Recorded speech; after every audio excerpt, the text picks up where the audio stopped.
For those who don't know, Devilman Grimoire is a 2012 manga based on two Devilman series. Grimoire is basically a fusion of the original 1972 Devilman manga, with the 1972 Devilman anime by Toei Animation. Both versions are completely different from each other, even having two different main characters. One has Akira Fudo, aka Devilman, and the other one is just Devilman, or Amon if you prefer. Devilman Grimoire, or Devilman G, focuses mostly on Amon and Miki Makimura.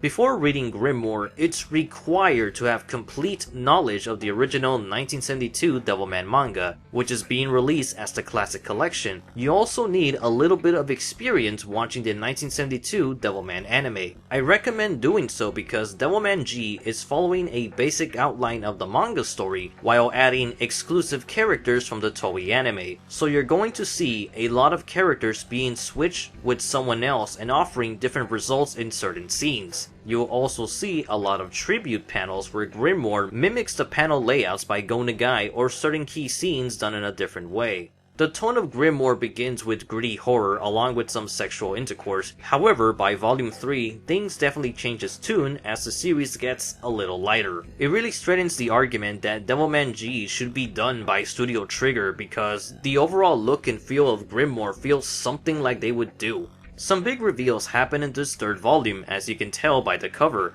but the series is 5 volumes long. Why is this guy here so early? Well, it's not the character you think it is, or at least he's not going to behave in ways you expect. Because of his appearance, Volume 3 seems to lean on the idea that this is not going to be a sad story. It might actually have a happy ending. By Volume 3, we find out the significance of the title as the real Devilman actually shows up for the very first time, and by this point, Miki is clearly going to dominate the story. While this series isn't written by Go Nagai, there's certainly a lot of lewd material that he probably might do.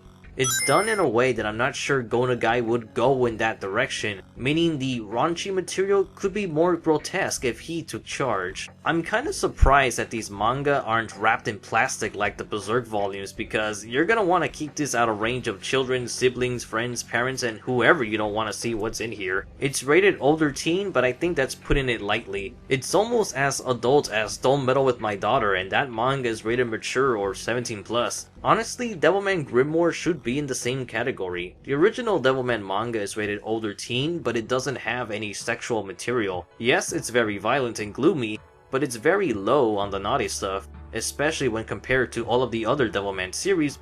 In short, Devilman G isn't too heavy on drama. There's some tragedy, but it might happen later, or it might not. The series is definitely following the footsteps of Devilman Lady by having so much inappropriate material, which might be a selling point. The tone is most certainly aimed more at the 1972 anime version.